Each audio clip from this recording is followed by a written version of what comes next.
ओइ स्वर्गभन्दा कम छ।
स्वर्गभन्दा कम छ।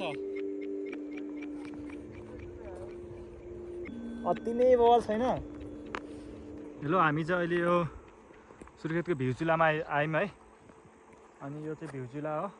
आज हामी चाहिँ क्याम्पिङ गर्ने हो। आयो पुरै ग्रिनी छ। अनि आज यतै बस्दिउँ कि भन्ने सल्लाह भएर आज यतै बस्दिने। अनि यो पुरै भिउचुला हो। यो उता पनि बवाल छ, तर जोस भिउचुलाको बेस्ट पार्ट भनेको चाहिँ यही ग्रिनी हो। दामी। यतातिरदेखि पुरै अब एकछिनमा यो पुरै यो बादल आएर पुरै ढाक्छ क्या। अहिले पुरै क्लिन देखेछ, तर अहिले यो यतातिरदेखि पुरै बादल आएर अनि यो चाहिँ पुरै ढाकेर यस्तो बल देखिन्छ।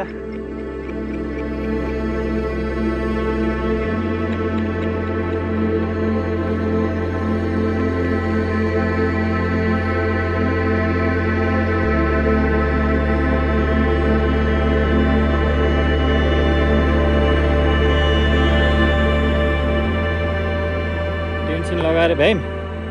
अनि हाम्रो आजको क्याम्पिङ स्पोट चाहिँ यही हो। अनि यस्तो बवाल देखिरहेछ कि यतातिर यस्तो बादल छ अनि यतातिर यस्तो बादल छ क्या। दुईटा मौसमवाला बादल छ क्या, तर अति नै बवाल ठाउँ छ। कस्तो लागिरहेको छ दोस्त? यो चाहिँ यार अति नै बवाल यार। सुर्खेतको वान अफ द बेस्ट ठाउँ हो यो चाहिँ। जस क्याम्पिङको लागि चाहिँ वान अफ द बेस्ट ठाउँ चाहिँ यही हो, होइन र? यस्तो छैन, तर अलि डाँडातिर आउनुपर्छ। तर क्याम्पिङको लागि चाहिँ यो ठाउँभन्दा बेस्ट ठाउँ चाहिँ अन्त त छैन। पिस छ, एकदमै पिस छ। भ्यालीदेखि अलि बाहिर नै हो। लगभग 25-30 किलोमिटर माउन्टेन चढ्नुपर्छ, अलि माथि हाई एल्टिट्युडमै हो। तर अति दामी नै, के भन्ने यार। यस्तो यो उसलाई त बयानै गर्न सकिन्न हो।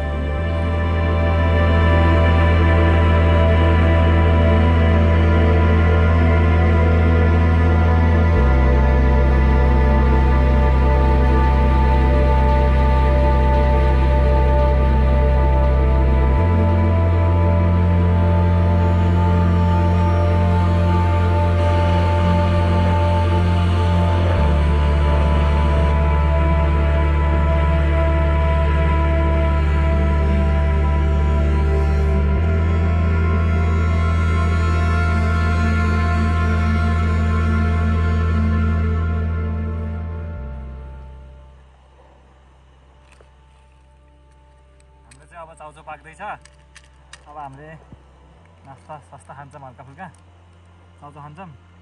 अनि त्यसपछि जोस् भ्यू चाहिँ यस्तै हो है। यस्तै छ, के गर्नु। भ्यू